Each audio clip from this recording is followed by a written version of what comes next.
হে আমার অন্ধ জগতের অটল বিশ্বাসী পাগলরা, তোমরা এত পাগলামি যেহেতু করেছো, তোমাদেরকে আমি ছোট্ট একটা ওয়াজ করি।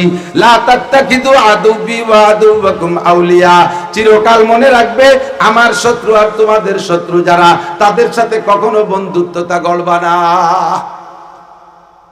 আমার শত্রু আর তোমাদের শত্রু যারা, তাদেরকে কখনো বন্ধু হিসেবে গ্রহণ করবে না। জানতে চাইলাম আল্লাহ তোমার শত্রু আর আমাদের শত্রু কারা? আল্লাহ পাক বলেন তোমাদের শত্রুর নাম হলো মিস্টার ইবলিস, তোমাদের শত্রুর নাম ইবলিস। ইয়া আইয়ুহাল্লাযীনা আমানু দুখুলু ফিস সিলমি কাফা ওয়া লা তাত্তাবিউ খুতুওয়াতিশ শাইতান ইন্নাহু লাকুম আদুউম মুবিন। তোমাদের শত্রুর নাম হলো শয়তান, সে তোমাদেরকে জান্নাত থেকে বের করে দিয়েছে, তোমাদেরকে জান্নাতে ঢুকতে দেবে না, এই প্রতিজ্ঞা করে দুনিয়ায় কাজ করতেছে। জীবনে কোনোদিন শয়তান শত্রুর সাথে বন্ধুত্বতা গড়বা না। আর আমার শত্রুর নাম শুনে নাও, ইয়া আইয়ুহাল্লাযীনা আমানু লা তাত্তাখিযুল ইয়াহুদা ওয়ান নাসারা আউলিয়া। আমার শত্রু হলো ইহুদ আর নাসারা, এই দুই গোষ্ঠী আমার শত্রু। লা তাত্তাখিযুল ইয়াহুদা ওয়ান নাসারা আউলিয়া, তোমরা ইহুদ নাসারাকে কখনো বন্ধু বানাবা না। ওরা বাদুহুম আউলিয়া উবাজ, একে অপরের বন্ধু, যদিও বাহ্যিকভাবে উভয় উভয়ের দোষারোপ করে। ক্বালাতিল ইয়াহুদু লাইসাতিন নাসারা আলা শাই ওয়া ক্বালাতিন নাসারা লাইসাতিল ইয়াহুদু আলা শাই। নিজেরা নিজেরা মুখে মুখে বলি করে ইহুদি কোনো জাতি না, নাসারারা কয় ইহুদিরা কোনো জাতি না, ইহুদিরা বলে নাসারা কোনো ধর্মই না। উপরে উপরে তর্ক করে, কিন্তু ভিতরে ভিতরে তারা এক আছে। আল কুফরু মিল্লাতুন ওয়াহিদা, সারা দুনিয়ার মুসলমান যত আছে নামে দলে গোষ্ঠীতে পার্থক্য হলেও তারা নিজেরা নিজেরা সকলে মিলে এক দল। তাহলে ধরে নিতে পারি আল্লাহ পাক আমাদেরকে সবচেয়ে বেশি স্বাধীনতার মধ্যে রেখেছেন ধর্মীয় বিষয় দিক দিয়ে, যার ফলশ্রুতিতে আজকে আমরা উন্মুক্ত খোলা মাঠে এভাবে মহাসম্মেলন সমাবেশ করতে পারছি। আল্লাহ তাআলা যেন আমাদের এই স্বাধীনতা কিয়ামত পর্যন্ত অক্ষুণ্ণ রাখে, এজন্য সকলে পড়ি আমিন। উলামায়ে কেরাম, কওমি উলামায়ে কেরামের অবদান অপরিসীম। মাইকের আওয়াজ যাদের কানে যাচ্ছে তাদের উদ্দেশ্যে আমার বড় আক্ষেপ ও আফসোসের একটা বক্তব্য। বেকাসেশুদ্দিন আহমদ হিচে ওরা ইয়ারে নিস, হর কাসে বা কারে খুদশুদ বদিন আহমদ কারে নিস।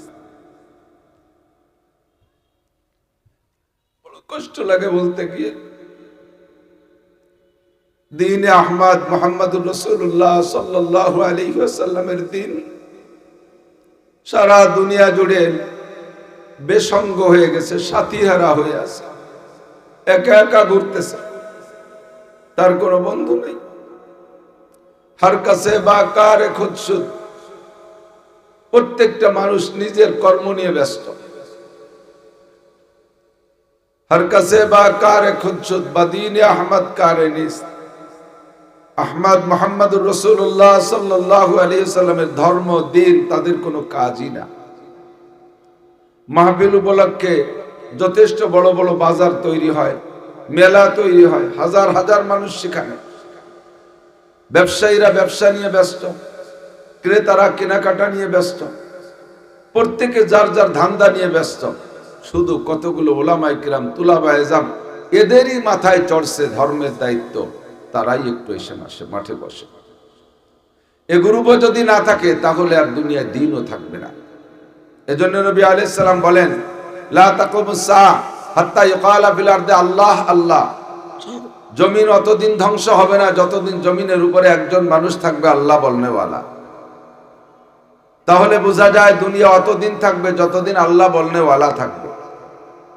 এবার আল্লাহ বলনেওয়ালা থাকবে কতদিন? যতদিন আল্লাহ বলানেওয়ালা থাকবে। অবশ্যই আল্লাহ বলানোর প্রশিক্ষণ স্কুল কলেজ ইউনিভার্সিটিতে হয় না। আল্লাহ বলানোর প্রশিক্ষণ একমাত্র মাদ্রাসাই হয়। কাজেই নতিজা, রেজাল্ট, ফলাফল বের করা যায় যতদিন মাদ্রাসা থাকবে অতদিন আল্লাহ বলানেওয়ালার প্রশিক্ষণ চলবে। যতদিন আল্লাহ বলানোর প্রশিক্ষণ চলবে অতদিন আল্লাহ শব্দ জমিনের উপরে থাকবে। আর আল্লাহ শব্দ যতদিন জমিনে থাকবে ততদিন কিয়ামত হবে। লাস্ট রেজাল্ট তৈরি করতে পারি যতদিন কওমি মাদ্রাসা দুনিয়ায় থাকবে অতদিন দুনিয়া থাকবে। যখন কওমি মাদ্রাসা থাকবে না তখন দুনিয়াও থাকবে না। অন্য কোন মাধ্যমে দিনকে এভাবে ধরে রাখা সম্ভব না।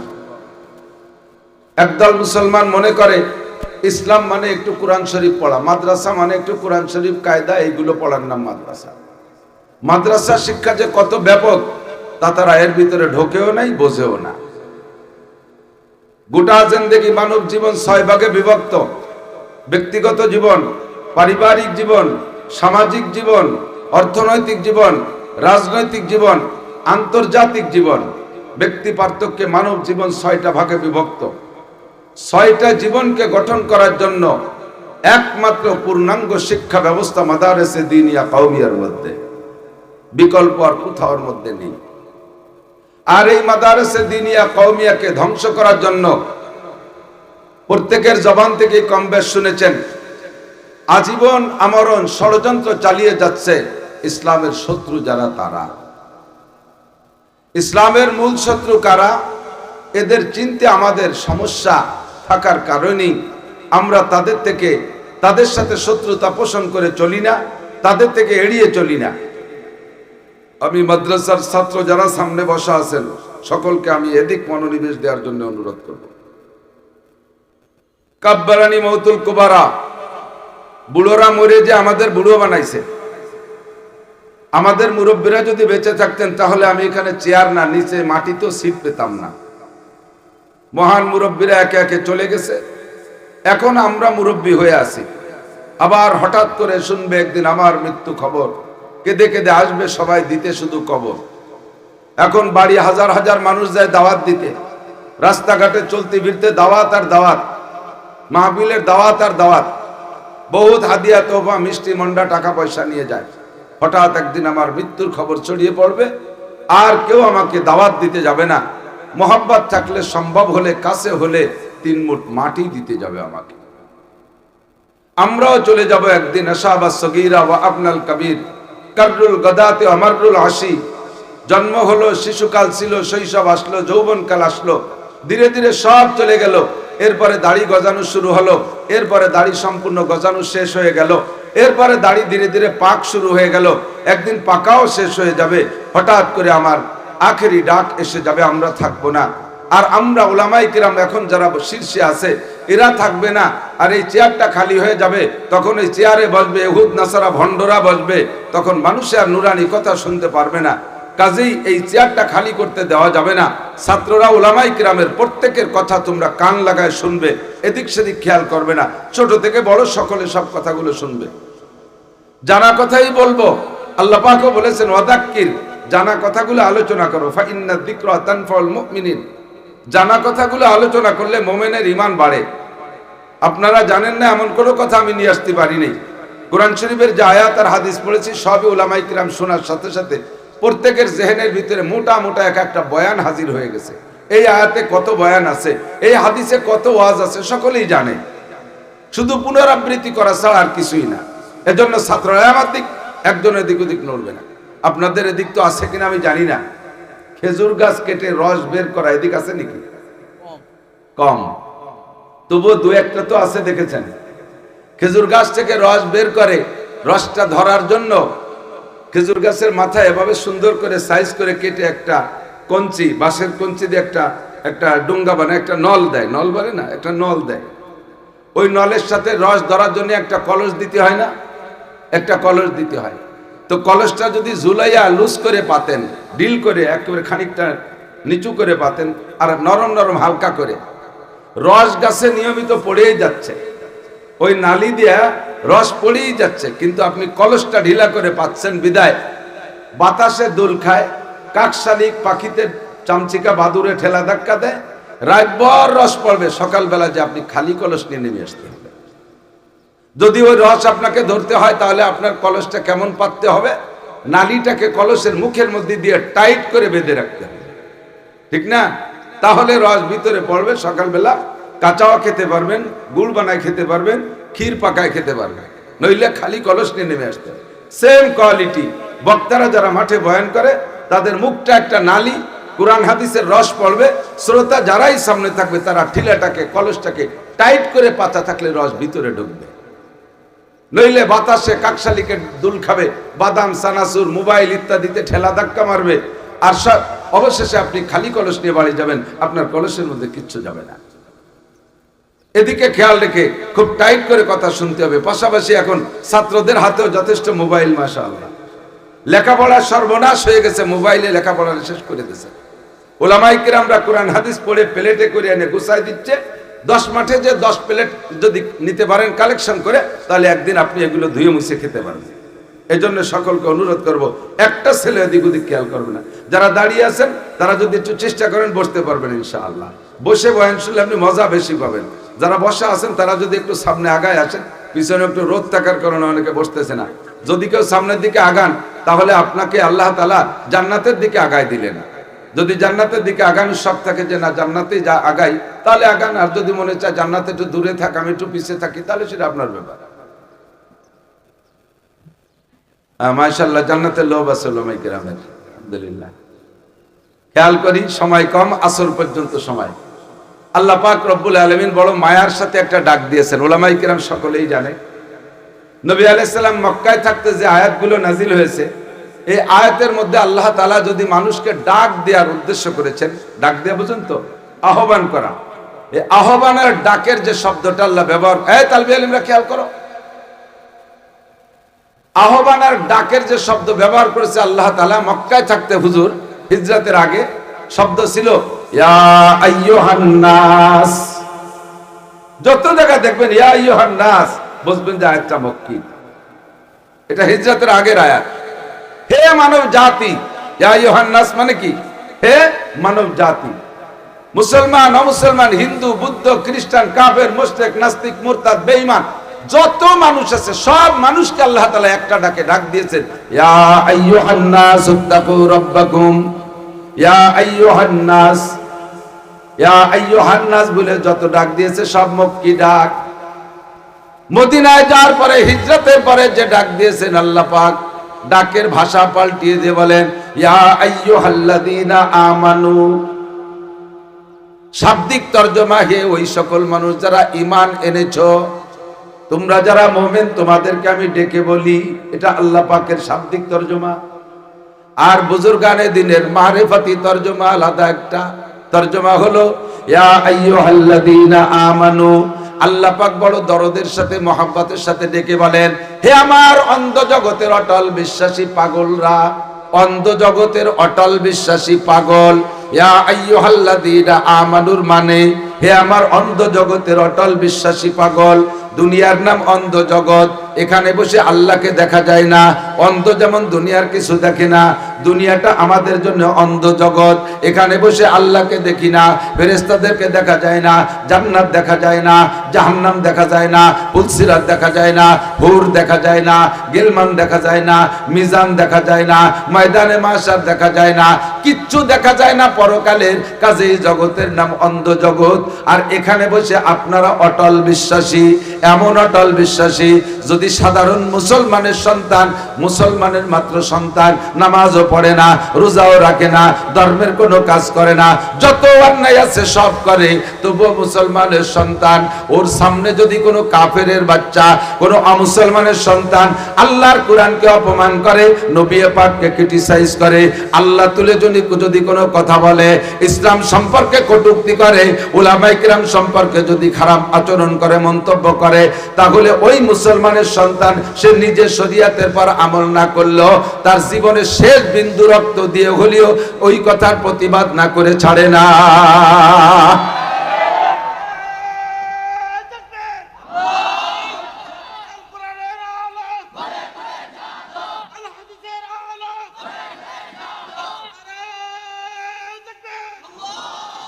এজন্য আল্লাহ পাক আপনাদেরকে অন্ধ জগতের অটল বিশ্বাসী বলেছেন। আমার মর্দে মুজাহিদ ছাত্র যারা আছে, ইসলাম সম্পর্কে উলামায়ে কিরাম যারা আছেন, সাধারণ পাবলিক আছেন, ইসলাম নিয়ে যদি কেউ কটূক্তি করে, আমার নবীকে যদি কেউ গালি দেয়, আমার আল্লাহকে যদি শক্ত বলে, ধর্ম সম্পর্কে যদি কুমন্তব্য করে, আপনি কি খালি হাতে ফিরে আসবেন? আপনি কি রক্ত নিয়ে ফিরে আসবেন? কিছু না কিছু না করে আপনি আসবেন না। এটাই হলো আপনি অন্ধ জগতের অটল বিশ্বাসী এবং পাগল। মদিনায় যাওয়ার পরে হুজুর সাহাবায়ে কিরামদেরকে আল্লাহ পাক মহব্বতের সাথে পাগল বলে ডাক দিয়েছেন। হে আমার অন্ধ জগতের অটল বিশ্বাসী পাগল। পাগল কাকে বলে? পাগল স্বাভাবিক নিয়মের ব্যতিক্রম কাজ করে। রাস্তায় দেখবেন, আমি একদিন এক পাগলকে অনেকদিন পর্যন্ত দেখেছি, পাগল, এই পাগল ভালো হওয়ার পরে পাগলটা জিজ্ঞেস করছি, ওর পাগল থাকাকালে ওর আচরণ দেখেছি, রাস্তার ছিঁড়া কাগজ, ময়লা কাগজ, ছিঁড়া নেকড়া, শুকনো গোবর এই দিয়ে বস্তা ভরে। পরে ভালো হওয়ার পরে ওরে বললাম, তুমি যে পাগল থাকাকালে এইগুলো করতে, তখন তুমি কি মনে করে এইগুলো করতে বলো তো? ভাই আমার তখন মনে হতো দুনিয়ার সব মানুষ পাগল, আমি একা সুস্থ। এই কাগজ, ছিঁড়া নেকড়া, শুকনো গোবর, এই কাগজ দেখলে আমার মনে হতো বড় বড় 1000 টাকার নোট। এত টাকা রাস্তায় পড়ে রয়েছে, এরা নেয় না কেন? তাই আমি খুঁটে খুঁটে পোড়াইয়ে বস্তা ভরতাম। শুকনো গোবর দেখলে মনে হতো এক চাকা স্বর্ণ পড়ে আছে, এত দামি দামি স্বর্ণ রাস্তায় পড়েছে, এরা নেয় না কেন? যখন আমি সুস্থ হয়েছি তখন দেখি যে আমার বাড়ি 50 বস্তা এই শুকনো গোবর আর ছিঁড়া কাগজ আর পুরো নেকড়া। তখন বুঝছি যে আমি এতদিন পাগল ছিলাম, এখন ভালো হয়েছে। পাগলের স্বভাব মারে ভাবি করে ডাক দেয়, বউরে মা করে ডাকে, নিজের ঘরে আগুন জ্বালাইয়া দেয়, ঘর বাড়ি সব ফেলে চলে যায়, টাকা পয়সা টান টান করে ছিঁড়ে ফেলাই দেয়, জাগতিক সমস্ত কারণের সম্পূর্ণ ব্যতিক্রম করে। এর নামই হলো পাগল। মদিনায় যাওয়ার পরে নবী আলাইহিস সালাম মুহাজিরদেরকে পাগল বলে ডাক দিয়েছেন, আল্লাহ পাক আল্লাহ আনসারদেরকে পাগল বলে সম্বোধন করেছেন। এই পাগল কেন? সম্পূর্ণ নিয়মের ব্যতিক্রম করেছে, সম্পূর্ণ নিয়মের ব্যতিক্রম করেছে এরা। মুহাজিররা যারা মক্কায় কোটি কোটি টাকার সম্পদ রেখে চলে আসছেন, উলামায়ে কেরাম আশা করি এখানের অধিকাংশ হাজী সাহেব আছেন, যারা গিয়েছেন দেখেছেন হযরত সিদ্দিক আকবর আবু বকরের বাড়িটা কোন জায়গায়। আবু বকরের বাড়ি বর্তমানে এমন জায়গায়, যে জায়গায় 1 ফুট জায়গা কিনতে 1 ফুট স্বর্ণ লাগে, এমন দামি, তাও জায়গা পাওয়া যায় না। এরকম জায়গা 50 থেকে 55% জায়গার উপরে আবু বকরের বাড়ি ছিল। এত কোটি কোটি টাকার সম্পদ ফেলে রেখে মদিনায় চলে গেছে, পাগলামি ছাড়া আর কি? বউ বাচ্চা সব রয়ে গেছে, একা একা নবী পাককে কাঁধে করে নিয়ে চলে গেছেন, পাগলামি ছাড়া আর কি? কাজেই হে আমার অন্ধ জগতের অটল বিশ্বাসী পাগল। মদিনায় যাওয়ার পরে আনসাররা কি করেছেন, লম্বা আলোচনা বলতে সময় না, আমি আসল জায়গায় চলে যাব, শুধুমাত্র আয়াতের শুরু অংশের তর্জমা বলার জন্য বলতেছি। মদিনাওয়ালা আনসারদেরকে আল্লাহ পাক পাগল বললেন কেন? উলামায়ে কেরাম সকলে জানে, দুইজন মুহাজির আনসার, একজন মুহাজির আর একজন আনসারের ভিতরে হুজুর উখুওয়াত তৈরি করে দিয়েছেন, ভ্রাতৃত্ব সম্পর্ক। তুমি আর তুমি ভাই, তুমি আর তুমি ভাই। তোমার আপন ভাই যেমন না খেয়ে থাকলে কষ্ট লাগে, এই আনসারও না খেয়ে, মুহাজির কষ্ট না খেয়ে থাকলে তুমি এরকম কষ্ট পাবে। তোমার সম্পদের থেকে আনসার তোমার আপন ভাইকে যেমন ভাগ দাও, এই আনসার মুহাজির ভাইকে এরকম ভাগ দেবা, এর নাম হলো উখুওয়াত। তেমন করে সাহাবাদের ভিতরে জোড়া তৈরি করে দিয়েছেন, যেটা তাবলীগের মধ্যে আছে, জোড়া তৈরি করে। এই জোড়ার ভিতরে ছাত্ররা মনে রাখবা, পড়িয়ে শিখে বলতে গেলে সময় লাগবে, শোনা কথা বলতে সহজ হয়, শোনা কথা মনে থাকে বেশি। এবার দুইজন সাহাবার ভিতরে সম্পর্ক করে দিয়েছে, তোমরা দুইজন ভাই ভাই, সম্পদের ভাগ সব দেশে ভাই ভাই হিসাবে। কিন্তু মুহাজির যে ভাইটা মক্কা থেকে মদিনায় চলে গেছে হিজরত করে, ওনার মক্কায় থাকতে স্ত্রী ছিল, কিন্তু স্ত্রীটারে নিতে পারে না, উনি একা চলে গেছে। এখন একটা লোক জীবনেও বিবাহ না করে সারা জীবন কাটায় দিতে পারে, কিন্তু একবার বিবাহ করলে, স্ত্রী ব্যবহার করলে পরবর্তীতে স্ত্রী শূন্য অবস্থায় কাটানো বড় কঠিন হয়ে যায়। এই জন্য আনসার ভাই ওই ভাইয়ের অবস্থা বুঝে হুজুর আলাইহিস সালামের কাছে যে প্রস্তাব রাখছে, হুজুর আমার ওই মুহাজির ভাইরে তো জায়গা জমির ভাগ সবই দিছি, কিন্তু উনার যে স্ত্রী নাই, উনার এই স্ত্রীর গ্যাপটা কি দিয়ে পূরণ করতে পারি, ওনার একটা স্ত্রীর ব্যবস্থা কি করতে পারি? হুজুর বললেন, দেখো বিবাহ শাদী করতে পারলে দিয়ে দাও। হুজুর এই মুহাজিরদের সাথে আনসাররা এত তাড়াতাড়ি মেয়ে দিতে খুব একটা রাজি হবে না, খুব একটা রাজি হবে না, কারণ ওদের তো নাই কিছু। তাহলে হুজুর বলেন, তা তুমি কি বোঝো? হুজুর আমার 2টা স্ত্রী আছে, একটা স্ত্রী ভাইকে দিয়ে দেই। বলবেন না সুবহানাল্লাহ? সুবহানাল্লাহ ভাইরাল হই নিয়ে দিক, আল্লাহু আকবার। তো হুজুর বলতেছেন, টাকা দেয়া যায়, জায়গা দেয়া যায়, জমি দেয়া যায়, ঘর দেয়া যায়, বাড়ি দেয়া যায়, জামা দেয়া যায়, লুঙ্গি খুলেও দেয়া যায়, বউ দেয় কিভাবে? 2 বউ 1 বউ কিভাবে দিবা? এটা তো চরম পাগলামি। আল্লাহু আকবার। তো আনসার সাহাবা বলতেছে, হুজুর আমার 2টা স্ত্রীর একটা তালাক দিয়ে দেব, তালাক দেওয়ার পরে ইদ্দত পালন করার পরে আমার ভাইয়ের সাথে বিয়ে দিয়ে দেব। হুজুরকে আল্লাহ তোমারে সহি ইলম দান করুক, তুমি সঠিক বুদ্ধি বুঝছো, ঠিক আছে দাও, এটা অনুমতি আছে। এখন 2টা স্ত্রীতে একই টাইমে একই বয়সী না, একটা স্ত্রী বয়স তো সময় মতো বিয়ে করছে, সেই স্ত্রী বুড়ি হয়ে গেছে, আরেকটা অনেকদিন পরে বিয়ে করছে, এটা ইয়াং আছে। এখন একটা বুড়ি আর একটা ইয়াং, এই দুইটার ভিতরে কোনটা ওই ভাইরে বিয়ে দেবে, কোনটা তালাক দিয়ে দেবে? এখন উনি তো বুড়িটারে অপছন্দ করেন নিজে, ইয়াংটারে তো উনারও ভালো লাগে। কাজেই এখন যদি বুড়িটারে তালাক দিয়ে দেয় আর ওই আনসার ভাই যদি, মুহাজির ভাই যদি চয়েস না করে, তাহলে একদিকে মহিলাটা তালাক হয়ে গেল আর একদিকে তার একটা ব্যবস্থা হলো না। এই জন্য মুহাজির ভাইয়ের সাথে আগে মত বিনিময় হবে উনি কোনটা পছন্দ করে। দুইটা স্ত্রীকে বসাইয়া মুহাজির ভাইকে নিয়ে বলছে, ভাই তুমি পছন্দ করো, যেটা পছন্দ করো সেইটা তালাক দেবো। এখন পরের বউ তালাক দিয়ে আমার সাথে দেবে, এই জায়গা কি নতুন ডারে চয়েস করার কথা কোয়া যায়? লজ্জা শরম আছে না? কিন্তু মুখ দিয়ে কিছু না বলিয়া এই নতুনটার দিকে, বয়স বুড়ি যে মহিলাটা, বুড়ির দিকে তাকাইছে একবার আর ইয়াং মহিলার দিকে তাকাইছে দুইবার, মুখ দিয়ে কিছু বলে না। আনসার সাহাবা টের পাইছে, ওইটার দিকে মোটে একবার তাকাইলো, এইটার দিকে দুইবার তাকাইলো, কাজে এইটারই পছন্দ করে। মুখ দিয়ে বলতে শরম পাচ্ছে, ফাতাল্লাকতুহা, আমি ওই নতুন ডারে ইয়াং ডারে তালাক দিয়ে দিলাম। কন্যা সুবহানাল্লাহ। তালাক দেওয়ার পরে ইদ্যত পালনের পরে বিয়ে করাবে। এখন কয়, ভাই আমার তো দেন মোহরের টাকা নাই, দেন মোহর ছাড়া তো বিয়ে হয় না। বাংলাদেশে তো দেন মোহর লাগে না বিয়ে করতে, এনে খাতায় লিখে দিলি হয়ে যায় গেলি।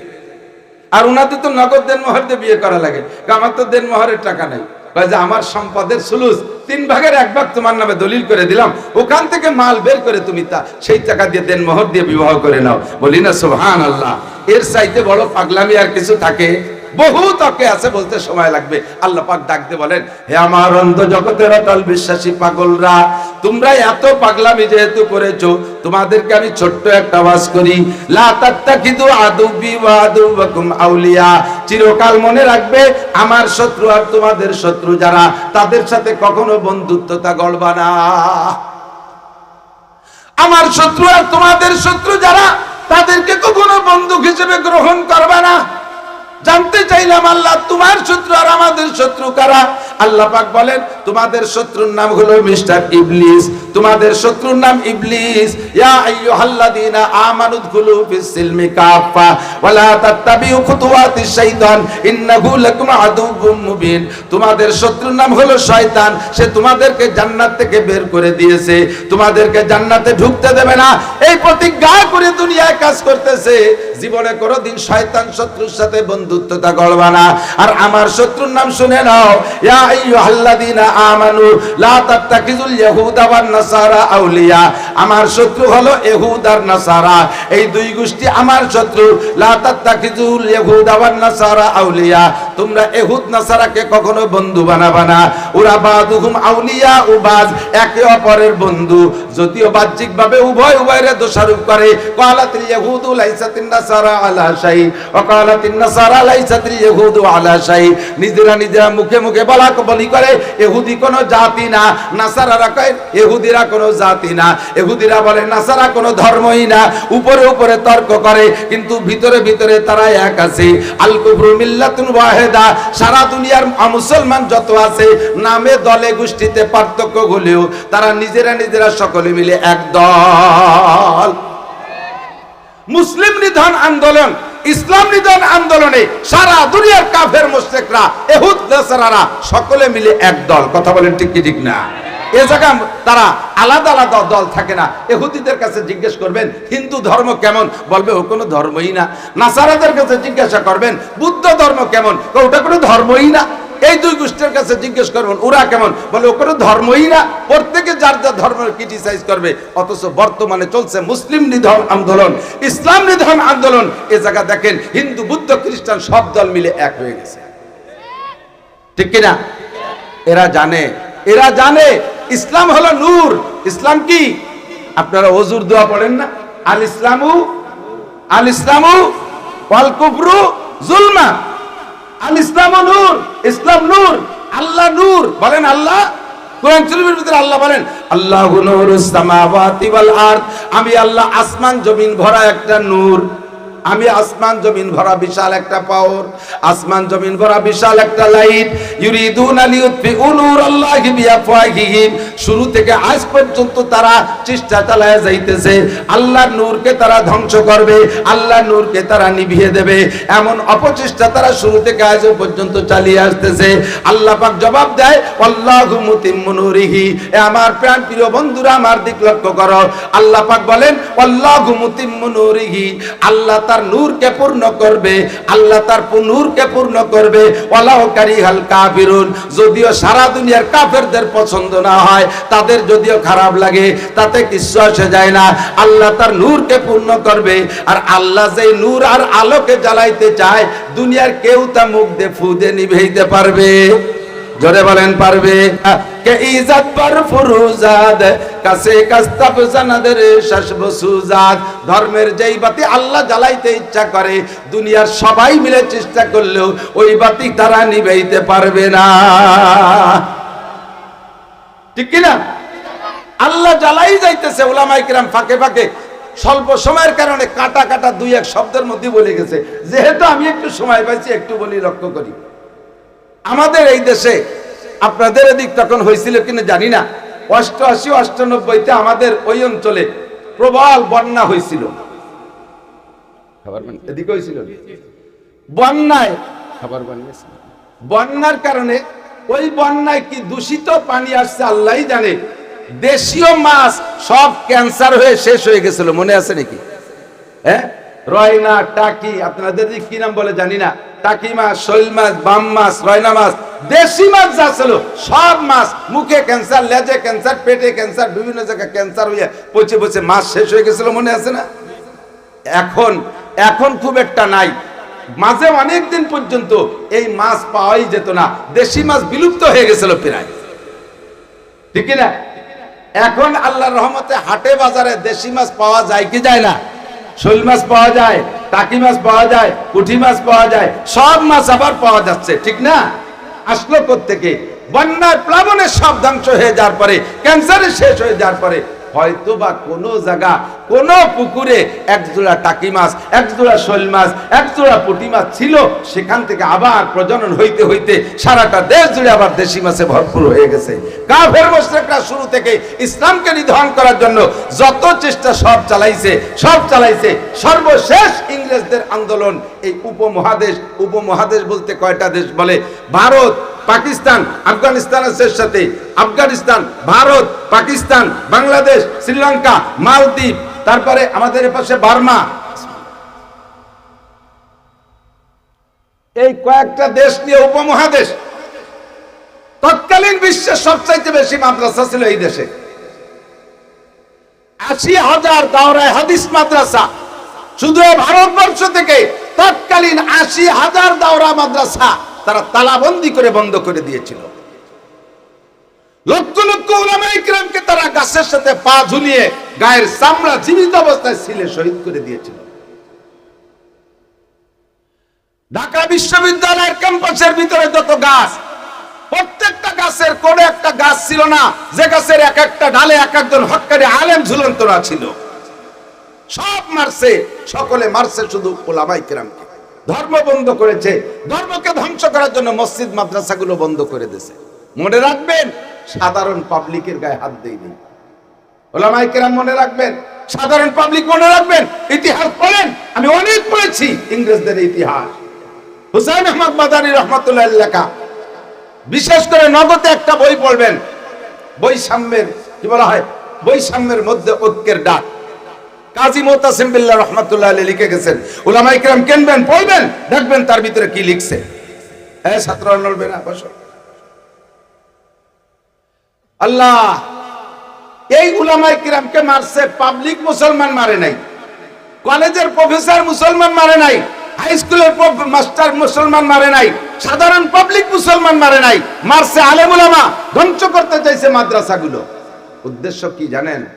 উলামায়ে কিরাম জানে। মুখতাসারুল মানের ভিতরে কিনায়া একটা মাসালা আছে। কিনায়া, এই কিনায়ার মিসাল দিতে যে উর্দুতে একটা প্রবাদ লেখছে, মগজ তো বাদ মে জানে না দো তা পরোয়া না সুজাত। একটু খেয়াল করেন, মগজ তো তালবিয়ালিরা খেয়াল করে না। मगज को बाग में जाने ना दो ता परवा न सूजत। মৌমাছিকে ফুল বাগানে যাইতে দিও না, তাহলে পোকাগুলো আগুনে পুড়ে মরবে না। কি বলছি? মৌমাছিকে ফুল বাগানে যাইতে দিও না, তাহলে পোকাগুলো আগুনে পুড়ে মরবে না। একটা মোমবাতি জ্বালাইলে, এখন কারেন্টের লাইট জ্বালাইলে রাতের বেলা কোন কোন সিজনে খুব পোকা আসে না? এখন তো কারেন্টের লাইট, এক সময় তো হেসাক জ্বালানো হতো মাহফিলে, হেসাকের ভিতরে পোকাগুলো এসে পড়ে মরতো। তার আগে ছিল আলগা বাতি, তার ভিতরে পোকা মরতো। মোমবাতি জ্বালাইলে তার ভিতরে সে পোকা পড়ে মরতো। একটা মোমবাতি জ্বালাইছে, এই মোমবাতির আগুনের ভিতরে হাজার হাজার পোকা এসে পুড়ে পুড়ে মরতেছে। এখন একজন পোকা দরদি জনদরদি না, একজন পোকা দরদি আইসে দেখে খুব খারাপ লাগছে, হা এত পোকাগুলো আগুনের মধ্যে পুড়ে পুড়ে মরতেছে, এই পোকার জান বাঁচানো যায় কি করে, কিভাবে কি করা যায়, এই নিয়ে বুদ্ধি খাটাচ্ছে, লোকজন নিয়ে বসছে, বসে কয় তাহলে এই পোকার জান বাঁচানোর জন্য কি করা যায়? পোকাগুলো আসে কোত্থেকে? বাগানের থেকে। তাহলে সমস্ত বাগানে মশারি টানাই দেওয়া যায়। মশারি, এত মশারি কি সম্ভব নাকি? এই বাগান আসে ধান খেতের থেকে, পুরো ধান খেতে মশারি দিয়ে আটকায় দেওয়া যায়। কই এত মশারি পাবো কোন জায়গায়? তাহলে কি করা যায়? কোনো পদ্ধতি নাই এই পোকার জান বাঁচানোর জন্য।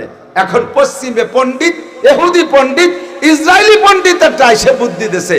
একটা বুদ্ধি আছে পোকার জান বাঁচানোর জন্য, মগজ কো বাগ মে জানে না দো তা পরওয়া না সুজাত। মৌমাছিকে একটা পোকা, এক জাতের পোকা ঠেকাইতে পারলে সমস্ত পোকার জান বেঁচে যাবে। কয় জাত? এক জাতের পোকা ঠেকাইতে পারলে সমস্ত পোকার জান বেঁচে যাবে। আর হাজার হাজার পোকার জান বাঁচানোর জন্য সব জায়গা প্রতিবাদ করা সম্ভব না, আর এক প্রকারের পোকাকে ঠেকানো সম্ভব। কাজেই এক প্রকারের পোকারে ঠেকাও, তাহলে সমস্ত পোকার জান বাঁচবে। কোন পোকা? মগজ কো বাগ মে জানে না দো। মৌমাছিকে শুধু ফুল বাগানে যা বন্ধ করে দাও, তাহলে পরওয়া না সুজাত, এই পোকাগুলো আগুনে পুড়ে মরবে না। এখন কয় মৌমাছির বাগানে যাওয়া, ফুল বাগানে যাওয়া আর এই পোকাগুলোর আগুনে পোড়ার সাথে সম্পর্ক কি? সম্পর্ক হলো মৌমাছি যদি ফুল বাগানে যাইতে না পারে, মধু আনতে পারবে না। মধু না আনতে পারলে মধুর সাথে মোম আসবে না। মোম না আসলে মধু দিয়ে মোম দিয়ে যে চাক হয়, এই চাক হবে না। আর চাক না হইলে মোম হবে না। আর মোম না হইলে মোমবাতি হবে না। আর মোমবাতি না হইলে বাতি জ্বলবে না। আর না জ্বললে আগুন হবে না। আর আগুন না হইলে পোকা আগুনে পুড়ে মরবে না।